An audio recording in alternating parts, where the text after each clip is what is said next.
I'm standing in the middle of a tomb that dates back to the days of Jesus. This is the tomb where a family might bury their dead over several generations. Now, when it was built, this was in a cave, and so there was a covering over the top. But over the years, since it's been many hundreds of years, that top has now fallen down and it's gone. And here at the front, there would have been an opening where you could put a big stone so you could close that tomb and keep intruders or any kind of animals out. When someone died, they would wrap that body in grave clothes, and they would take that body and lay it here on this stone.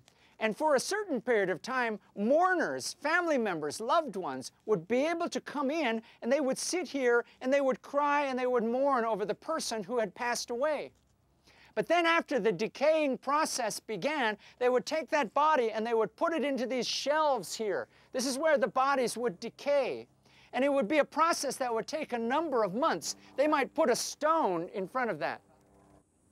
The bodies, when they began the decaying process, would be put into these shelves here. And that would be a process that would take a number of months.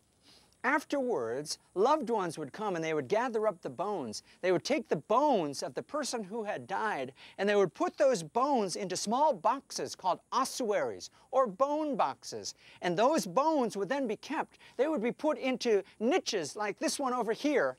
Here's where we would put a bone box. And there that person's remains would be honored and they'd be kept for a number of years. There's also a place over here in the back where we would put many bone boxes, okay? Because there's a deep space going in there, and different bone boxes could be stored. So this is a place that a family would use over a number of generations. It was expensive and it was difficult to build a tomb like this. So this must have been a family with some means, some ability to do this. Now, in the Jewish world, when someone dies, the family then sits at home for 7 days. We call this sitting Shiva. And it's from the Hebrew word Sheva, which means 7. The family will sit at home for 7 days, and then it is a custom, it's a good thing, we call it a mitzvah, to go to be with that family during those 7 days, and you bless them, you bring them food, you sit, you mourn with them, you cry with them, and then maybe today we would look at pictures of the person who had passed away, and we would share remembrances of the good times that we'd had together. It's a way for the community to join in with the mourning process as the family is really emotionally saying goodbye to the person that has died. These are the ways things were done back in the days of Jesus, and many of these things are still done today in the Jewish world. Now, I'd like to read you from the scriptures about a person who died during the days of Jesus and how Jesus dealt with the death of his friend. I'd like to look in John chapter 11, and let's read about the death and the resurrection of Lazarus. Here we are, beginning in the beginning of chapter 11. Now a certain man was sick, Lazarus of Bethany, the village of Mary and Martha. And it was Mary who anointed the Lord with ointment and wiped his feet with her hair, whose brother Lazarus was sick. The sisters therefore sent to him, saying, Lord, behold, the one whom you love is sick. But when Jesus heard it, he said, This sickness is not unto death, but for the glory of God, that the Son of God may be glorified by it. Now, think of this. Jesus and his disciples are way up in the Galilee. Bethany is near to Jerusalem, several days' walk away. But when Lazarus was sick and his sisters feared that he might die, they sent a messenger all the way up into the Galilee to find Jesus, because they knew that Jesus had the power to heal. And they knew that Jesus was the friend of Lazarus. He was a friend of the family. It says Lazarus, whom Jesus loved. So when they sent that messenger all the way up into the Galilee, and the messenger came and told Jesus that his friend Lazarus was sick, it says that Jesus' response was this. He said, This sickness is not unto death, but for the glory of God, that the Son of God may be glorified by it. So you can imagine, the messenger then went back several days' walk all the way back to Jerusalem and to Bethany that was near Jerusalem, and he told the sisters and he told Lazarus, the Master says, this sickness is not unto death. you shouldn't worry because your brother will recover. Let's look in verse 5. It says, now Jesus loved Martha and her sister and Lazarus. When therefore he heard that he was sick, he stayed 2 days longer in the place where he was. So it says that Jesus loved Lazarus, and this was a special family to him. But when he heard the news of Lazarus' sickness, he stayed 2 more days where he was, and then he began to speak to his disciples. Verse 7, he said, after this, he said to his disciples, let us go into Judea again. So he begins to tell his disciples, it's time for us to think about going south to the Jerusalem area, after he had waited 2 days. The disciples said to him, Rabbi, the Jews were just now seeking to stone you, and you're going there again? You see, the disciples remembered that Jesus had faced very intense persecution the last time he was here, and that there had been threats against him, threats against his life. And so the disciples were saying, Rabbi, Jesus, are you sure it's time to go back to Judea? The disciples, of course, weren't thinking that it would be a good idea because they also would be at risk if they were going back with Jesus. And here's what Jesus answered in verse 9. He said, are there not 12 hours in the day? If anyone walks in the light, he does not stumble because he sees the light of this world. But if he walks in the night, he stumbles because the light is not in him. So Jesus is talking about having the courage of faith and walking in obedience to God, no matter what the cost is. He knew the disciples didn't want to go back to Judea, but he said, no, we need to obey God, and it's time to go back no matter what the risk might be. Then he said to them, our friend Lazarus has fallen asleep, but I go that I may awaken him from sleep. So now the disciples didn't understand this. And they said, Lord, if he's fallen asleep, he will recover. Okay, so they said, you're only going to go all the way back to Judea where there's persecution, where there's risk of violence, just because your friend is asleep? If he's asleep, he's going to wake up. Verse 13.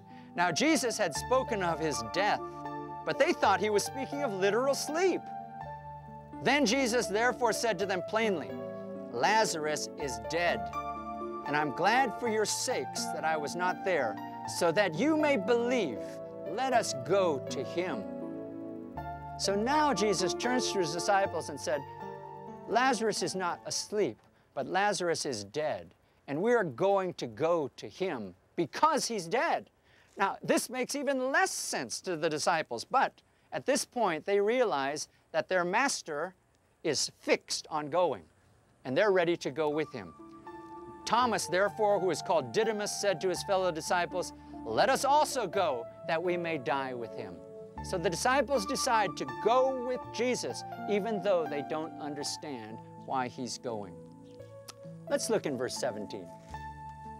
So when Jesus came, he found that they had already been in the tomb 4 days. So by the time Jesus made it here, a few days walk all the way from the Galilee, and after he had waited 2 more days after he heard the news about Lazarus, when he got here, Lazarus had already been in a tomb just like this one for 4 days. Bethany was near Jerusalem, about 2 miles off. And many of the Jews had come to Mary and Martha to console them concerning their brother. Martha, therefore, when she heard that Jesus was coming, went out to meet him, but Mary sat in the house. Martha, therefore, said to Jesus, Lord, if you'd been here, my brother wouldn't have died. So when Jesus arrived in Bethany, Lazarus had been dead for 4 days. He'd already been in the grave. They'd already come in. They've already mourned him. The decaying process had already begun in his body. They'd rolled the stone in front of the grave so that no one could go in. They were sitting Shiva in their home, and their friends and their family members had come. Everybody was there, gathered in the home. And so when they heard the news that the Master had come, finally had come, Martha, one of the sisters, gets up and goes out to meet him. And what she says when she met him was, Lord, if you'd been here, my brother wouldn't have died. Verse 22, even now I know that whatever you ask of God, God will give you. Jesus said to her, "Your brother will live again." Martha said to him, "I know that he will rise again in the resurrection on the last day." Jesus said to her, "I am the resurrection and the life. He who believes in me shall live even if he dies, and everyone who lives and believes in me will never die. Do you believe this?" And she said, "Yes, Lord, I've believed that you are the Christ, the Son of God, even he who comes into the world." So she came out and she said, "Lord, if only you'd been here, my brother wouldn't have died." And then Jesus challenged her about her faith in him and whether she knew that her brother would rise again. And I believe just out of the faith, the little faith, the mustard seed of faith she had in her heart, she said to the Lord, "Yes, yes, Lord, of course I believe that. I believe that you're the Son of God." But she went back into the house. And after she said this, she went away and she called Mary, her sister, secretly, saying, she went to Mary and she said, "The teacher is here calling for you." And when Mary heard it, she arose quickly and was coming to him. Now Jesus had not yet come into the village, but he was still in the place where Martha had met him. The Jews who were there with her in the house were consoling her, and when they saw that Mary rose up quickly and went out, they followed her, supposing that she was going to the tomb to weep there. Therefore, when Mary came where Jesus was, she saw him. She fell at his feet, and she said to him, "Lord, if you'd been here, my brother wouldn't have died." Now, this is incredible, because Mary, when she comes out with all of her friends and family following her, when she comes out to the Lord, she says to him exactly what her sister said, "Lord, if you'd been here, my brother wouldn't have died." Now, many of us think that this is a simple profession of faith, and maybe it was said in a normal tone of voice. But if I'm not mistaken, I hear in these words a lot of heartbreak, a lot of pain, and a lot, maybe perhaps even some bitterness as they say these words to the Lord. Aren't they saying, "Lord, where were you? Why didn't you come? When we called for you, we sent the messenger when Lazarus was sick. And the messenger came back, and you said that he would live. You told the messenger that this sickness was not unto death. So we believed. So we hung on in hope, waiting for our brother to recover, and you didn't come. And day after day passed, and he got weaker and weaker, and still we hoped, still we trusted. And then the day came when he began to die. And then we realized that you weren't going to come, and you weren't going to be there, and that our brother, the one we love, your friend Lazarus, was going to die by himself." And then he stopped breathing, and we knew that he was dead. So, Lord, do you understand the pain that we've felt? Do you understand what's been going on in our heart? Not only because we've lost our brother, but because we wondered where you were, because we believe in you. Isn't that what's behind the words of Martha and Mary when they say, "Lord, if you'd only been here, our brother wouldn't have died"? I believe Jesus felt that bitterness. I believe he felt their pain. I believe he experienced their hopelessness. Look in the next verse, verse 33. When Jesus therefore saw, and the Jews who came with her also weeping, he was deeply moved in spirit. And he was troubled, and he said, "Where have you laid him?" And they said, "Here, Lord, come and see." And here's the shortest verse in the New Testament, verse 35. It's 2 words. It said, Jesus wept. When they brought the Lord to a tomb just like this one, and where his friend's body was lying, where their hope had been broken and their trust in him had been hurt, and he saw them weeping because they had no hope. And even though they wanted to have faith, they had lost their faith. He wept. He wept because of their hopelessness. He said, "Where have you laid them?" And they brought him to the tomb. Jesus wept there. Verse 36. And so the Jews were saying, "Behold how he loved him." You see, they thought Jesus was weeping for Lazarus, but he was weeping for them. But some of them said, "Could not this man who opened the eyes of the blind also have kept this man from dying?" Many of the people knew that this man, Lazarus, was the friend of Jesus, and they wondered, why couldn't he have saved his friend? Jesus, therefore, being deeply moved within, came to the tomb. Now it was a cave, and the stone was lying against it, just like this one. So Jesus said, "Remove the stone." Martha, the sister of the deceased, said to him, "Lord, by this time there will be a smell, for he's been dead 4 days." Jesus said to her, "Did I not say to you, if you believe, you will see the glory of God?" So they removed the stone, and Jesus raised his eyes and said, "Father, I thank you that you heard me. I knew that you heard me always. Because of the people standing around, I said it, that they may believe that you have sent me." So then Jesus lifted up his eyes to heaven, and he prayed this short prayer. He didn't pray for Lazarus, and he didn't pray for himself. He prayed for the people standing around, that they would believe. Verse 43, "And then he said these things. He cried out with a loud voice, 'Lazarus, come forth!' He called his friend out of a tomb just like this." And it says in verse 44 that he who had died came forth, bound hand and foot. He was still wrapped with the cloth, and his face was covered with the grave clothes.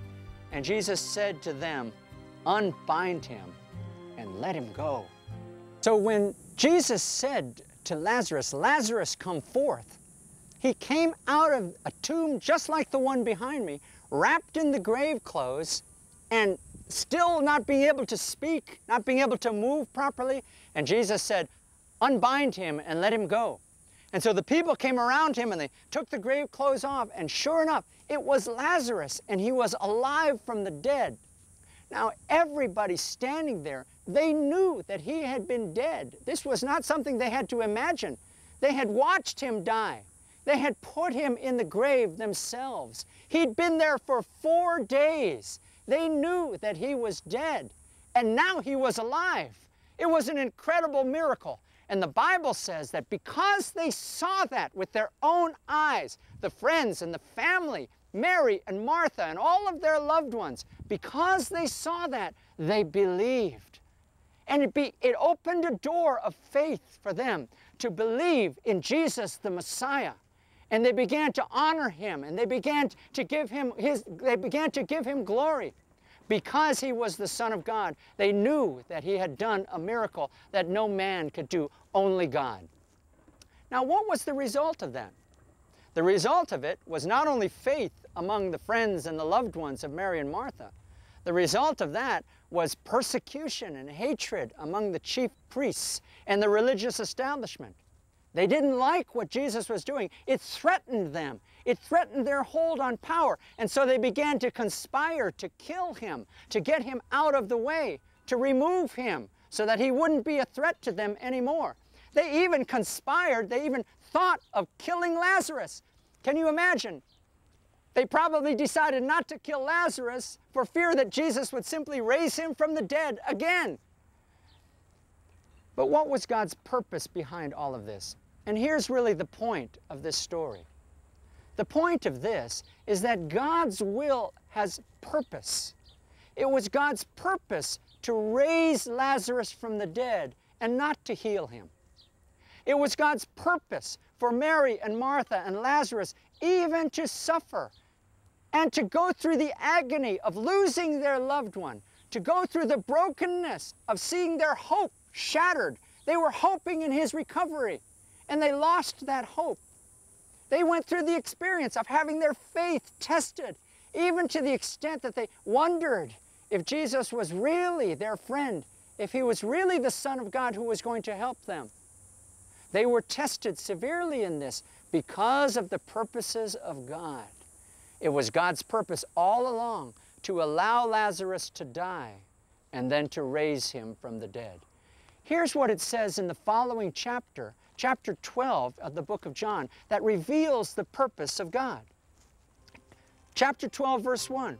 Jesus, therefore, 6 days before the Passover, came to Bethany again, where Lazarus was, whom Jesus had raised from the dead. So they made a supper there, and Martha was serving, but Lazarus was one of those reclining at the table with him.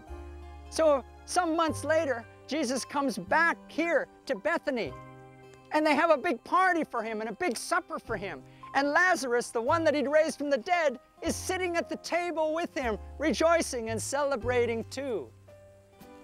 Look down in verse 9. The great multitude of people, therefore, of the Jews, learned that he was there, and they came, not for Jesus' sake only, but that they might also see Lazarus, whom he had raised from the dead. Now, you need to see this very clearly. It says that a great multitude of Jewish people came, more than the friends and the family. Maybe people from the whole town, maybe people even from walking from Jerusalem, came to that supper to eat and to sit around and to have that time of friendship. Why did they come? Not only to see Jesus. According to the Bible, it says they didn't come just to see Jesus, as if that wasn't enough. It says they came also to see Lazarus, whom Jesus had raised from the dead. They wanted to see the man who had died and risen again. That was the power of his testimony. That was the power of his witness. In allowing him to die and then raising him again, Jesus had given him a gift beyond price. Jesus had given his friend Lazarus the most powerful testimony to bring his friends and his loved ones into a place of faith and believing in the living God. No one had a stronger testimony than Lazarus after that day. And there are few people in all of history and in all of the Bible who ever shared that same experience of dying and rising from the dead that was also the experience of Jesus. Jesus gave his friend Lazarus a priceless gift. But it was a gift that required suffering. It was a gift that required struggle. It was a gift that required pain. And still, when Lazarus had that gift, I believe he was a blessed and joyful man to the very end of his days. Now, here is the conclusion of this. This nation, Israel, is like Lazarus. This nation, Israel, died because the people were scattered and they were not in this land for nearly 2,000 years. For nearly 2,000 years, Israel was not functioning as a nation. Her people were scattered. Her cities were torn down. Her culture was ruined. And the people wandered from place to place, and they were persecuted, and they suffered pain, and they suffered hardship, and they were subjected to persecution. They had bitterness in their heart. They wondered, is God really alive? For nearly 2,000 years, the Jewish people suffered. And then one day, in 1948, there came to be a nation in this world again called Israel. And Israel became a nation alive from the dead. And now, today, thousands of people come here, not only to worship God, but thousands and thousands of people come from all the nations. They come here to Israel to see this nation that is alive from the dead. This nation, Israel, is a Lazarus nation. God has called this nation out of its graves, from the bones of death, into life to become a nation again. And the testimony of this nation is powerful. The testimony of this nation, when combined with the prophetic word of God, has the power to turn the hearts of the nations to the living God. So we invite you to come experience this nation like Lazarus, alive from the dead. And he will bless you. I know he will bless you with his peace.